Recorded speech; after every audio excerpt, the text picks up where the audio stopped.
Mes bien chers frères, l'Église célèbre aujourd'hui la fête de la Nativité de la Très Sainte Vierge Marie. Et ceux d'entre vous qui connaissent l'Italie savent peut-être combien y est populaire la dévotion à Maria Santissima Bambina, à Marie petit enfant, à Marie bébé. Une dévotion italienne, milanaise même plus exactement, mais aussi mayonnaise, car elle fut propagée en France au début du siècle dernier, spécialement par le Carmel de Laval. Il n'est pas rare de trouver dans les églises et dans les sanctuaires des autels ou des chapelles avec la statue délicieuse et richement ornée d'une petite Vierge Marie, souriante et joufflue, couchée dans son berceau, le corps entouré de jolies bandelettes et la tête couverte d'un petit bonnet orné de dentelle, souvent surmonté d'ailleurs d'un splendide diadème de princesse. Elle a toujours ses grands yeux noirs ouverts et elle nous sourit doucement. Aujourd'hui, en effet, la petite Marie a ouvert ses grands yeux sur ce monde et son regard est à nul autre pareil. Parce que si déjà les yeux et le sourire d'un bébé ont de quoi faire fondre les cœurs les plus endurcis, quelle puissance ne doivent pas avoir les yeux et le sourire de Marie? Que lit-on dans les yeux de la Sainte Vierge? Ah, il faudrait demander ce secret à ceux qui les ont vus. À Sainte Bernadette, qui n'a jamais pu oublier le regard de Marie, elle en fut pénétrée toute sa vie. Elle disait, quand on a vu la Sainte Vierge, on désirait mourir aussitôt pour la revoir. Il faudrait demander ce secret à Lucie de Fatima, qui disait que ce qui l'avait le plus marqué dans toutes les apparitions de Fatima, ce n'était pas la vision de l'enfer, et pourtant elle affirmait que les petits pastoureaux seraient morts de terreur si la Sainte Vierge ne les avait pas rassurés auparavant en leur promettant qu'elle les conduirait au ciel. Ils seraient morts de terreur à la vision de l'enfer. Mais ce qui l'a le plus impressionné, ce n'est pas cette vision de l'enfer, mais les yeux de Notre-Dame leur montrant l'enfer. Elle disait, quand bien même je devrais vivre 1000 ans, je conserverai toujours son regard imprimé dans mon cœur. Il faudrait demander ce secret à Alphonse Ratisbonne, converti instantanément à Rome. J'ai vu Marie, j'ai tout compris, disait-il. Alors qu'a-t-il vu? Qu'a-t-il vu dans les yeux de Marie? Sans doute beaucoup de choses, mais je pense d'abord la douceur. La douceur. Parce que c'est à n'en pas douter l'une des qualités les plus propres de la Sainte Vierge. Vita dulcedo, notre vie, notre douceur. O dulcis Virgo Maria, ô douce Vierge Marie, chantons-nous tous les jours dans le Salve Regina. Alors mes bien chers frères, qu'est-ce que la douceur? Comment la caractériser? Déjà, nous la connaissons par son contraire, la violence. Elle s'oppose à la violence. Et puis, nous la connaissons un peu par ses incarnations ici-bas. Elle semble le propre des vierges et des mères. Les vierges, lorsqu'elles sont pures, non seulement dans leur corps, mais aussi dans leur âme, d'une pureté qui s'incarne normalement dans leur tenue, en ayant les épaules et les genoux couverts, les vierges sont douces. Les mamans aussi sont douces. Et vous, bien sûr, pour les mamans, ce que j'ai dit des vierges pour la tenue. Notez que la pancarte, au ton un peu direct à l'entrée de l'église, ne prévoit pas d'exception. Ça vaut aussi pour les messieurs. Alors évidemment, si la douceur est le propre des vierges et des mères, Marie qui est Virgo Virginum, qui est la Vierge des Vierges, qui est Mater Purissima, la mère très pure, Marie sera l'incarnation de la douceur. D'ailleurs, on imagine mal une Vierge Marie se mettre en colère, une Vierge Marie violente, comme on imagine mal une Vierge Marie avec une chemise décolletée et une jupe au-dessus du genou. Mais il nous faut remonter à la source de cette douceur. Et je voudrais vous montrer que la douceur est d'abord un attribut de Dieu lui-même, auquel Marie participe au plus haut degré, et auquel nous devons nous aussi, avec la grâce de Dieu et sur le modèle de Marie, nous efforcer de participer. Dieu est doux, mes bien chers frères. Gustate et videte quoniam suavis est Dominus. Goûtez et voyez comme est doux et suave le Seigneur, dit le psaume. Ce n'est pas forcément l'image immédiate que nous avons de Dieu tout-puissant. Et pourtant, souvenons-nous que ce n'est pas dans l'ouragan, ni dans le tremblement de terre, ni dans le feu, mais dans une brise légère qu'il se manifeste au prophète Élie. Dieu est doux.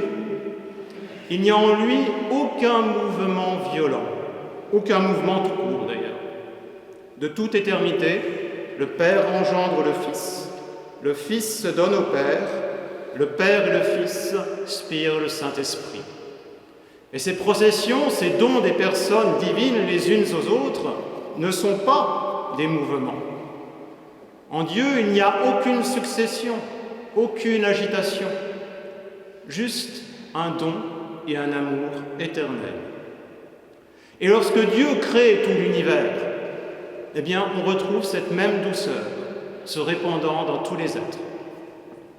Du côté de Dieu, son acte est éternel. N'imaginez pas la création comme un grand Big Bang du côté de Dieu, une explosion, si tant est que le Big Bang soit la création au sens théologique. Dieu ne change pas. Il est immuable. Il demeure calme et doux dans son immobilité souveraine.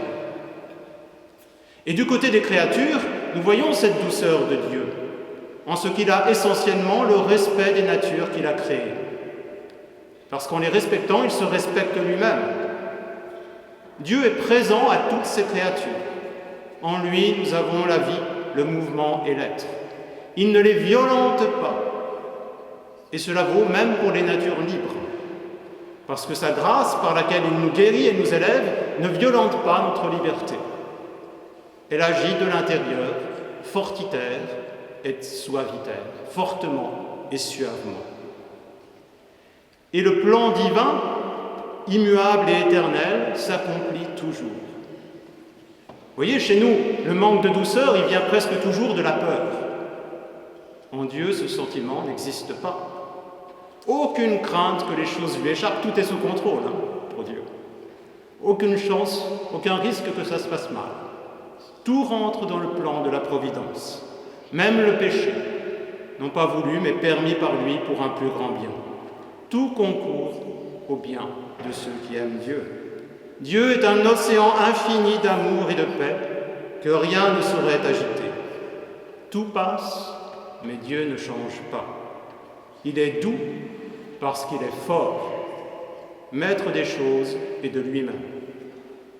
La violence est toujours le fait d'une autorité qui se sent trop faible. Mais Dieu, lui, n'a pas besoin de briser les êtres pour s'imposer. La douceur de Dieu est la conséquence de sa toute-puissance. Alors aujourd'hui, avec la petite Marie, cette douceur de Dieu est entrée dans le monde. Lorsque pour la première fois Marie ouvre ses yeux sur les créatures, eh bien elle participe à leur endroit de cette douceur de Dieu, avec cette nuance virginale et maternelle dont je vous parlais, que Dieu a mise bien sûr dans son âme de femme. Mais elle y participe à un degré ineffable. Marie est douce parce qu'elle est proche de Dieu, le plus proche qu'il soit possible de l'être pour une simple créature. Elle est mère de Dieu. Elle touche aux confins de la divinité. Marie est douce parce qu'elle est immaculée conception et qu'en elle, il n'y a pas de foyer du péché, de désordre des passions. Marie est douce parce qu'elle est pleine de grâce, d'une plénitude initiale de grâce qui dépasse la grâce finale de tous les anges, de tous les martyrs et de tous les saints réunis. La petite Marie, dans son berceau, a plus de grâce que tous les anges, tous les saints, tous les martyrs réunis dans le ciel. Marie est douce parce qu'en elle, il n'y a aucun compromis avec le mal. Elle qui seule est sans péché est celle qui mesure le mieux la gravité infinie du péché et qui éprouve la plus tendre compassion pour les pécheurs qu'elle ne repousse jamais. Marie est douce de la douceur de Dieu parce que, comme lui, elle est toute puissante. Elle obtient tout ce qu'elle veut de son Fils. Souvenez-vous de Cana, une seule parole, ils n'ont plus de vin. Mais elle est d'une toute puissance suppliante. Elle est toute puissante par grâce. Et si je vous ai dit que la douceur de Dieu est liée à sa toute puissance, alors cette nuance suppliante de la toute puissance de Marie la rendrait en quelque sorte, si c'était possible, plus douce encore que Dieu. Et par Marie, l'amour et la douceur sont venus sur la terre. À nous donc de les recevoir, mes bien chers frères, de nous laisser transformer. Qu'est-ce que cela signifie pour nous être doux? Alors, dissipons tout de suite une possible équivoque. Être doux, ce n'est pas être mou. L'Évangile nous dit que les doux posséderont la terre, mais aussi que ce sont les violents qui s'emparent du ciel. Et le paradoxe n'est qu'apparent. Le saint est celui qui fait régner la douceur dans toutes ses actions avec les autres, mais qui est violent dans sa promptitude et sa netteté avec laquelle il obéit à l'appel de l'amour. C'est exactement le contraire de nous, qui sommes des êtres charnels. Nous sommes brutaux avec le prochain à l'extérieur, et à l'intérieur, nous sommes mous, sans zèle pour la justice et pour la vérité. Est, non, non. Que votre oui soit oui, que votre non soit non. L'amour de la vérité et de la justice, et d'abord de la vérité et de la justice sur nous-mêmes, est la première condition pour nous libérer et conquérir la douceur. Marie est douce parce qu'elle est vraie, elle est transparente à la lumière divine. Alors que sera la douceur pour nous si elle n'est pas la mollesse? Eh bien, la douceur est faite surtout de patience et de bienveillance, de respect et d'amitié pour toutes les âmes, et même pour tous les êtres, puisqu'une personne douce est douce envers les choses comme envers les hommes.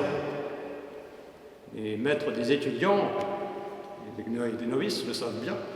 Il suffit de voir comment un religieux ferme une porte ou déplace un meuble pour se faire une idée souvent assez juste de son avancement spirituel.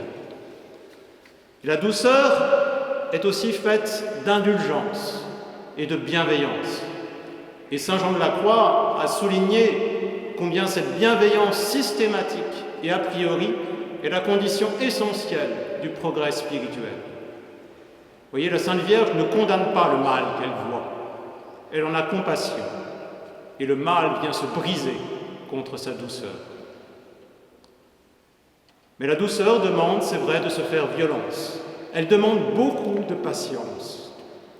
De patience avec les autres et surtout, encore plus, avec nous-mêmes. Mais une âme ne sera jamais douce si elle n'est pas prête à céder sur ses droits, à souffrir tous les jours et parfois cruellement. Comme disait sainte Thérèse d'Avila, la religieuse qui ne veut supporter que les croix qu'elle a méritées, je ne vois pas ce qu'elle vient faire au monastère, qu'elle retourne dans le monde. Si on est là pour supporter que nos croix, si on confond la vie chrétienne avec le syndicalisme, évidemment, ça ne va pas marcher, on ne sera jamais doux. Il est vrai aussi que la douceur soulage et qu'elle rend plus facile de porter la croix, de porter la douleur. Parce que nos souffrances viennent en grande partie aussi de nos révoltes, d'un défaut de souplesse et d'abandon. Si nous sommes doux, nous souffrirons moins. Mais la souffrance est une conquête, avec la grâce de Dieu, en demandant cette grâce surtout à Marie, Virgo Dulcis, Vierge douce par excellence. L'enjeu en vaut la peine. surtout pour nous autres dominicains, car la douceur est la condition indispensable pour contempler, pour étudier et être apôtre. Pour contempler parce que, comme disait un Chartreux, l'art de contempler les choses divines, c'est l'art d'être calme. Pour étudier, car l'intelligence est douce, il faut respecter l'objet pour le comprendre. Et pour être apôtre, car sans la douceur, aucune action sur les âmes ne peut être ni profonde ni efficace.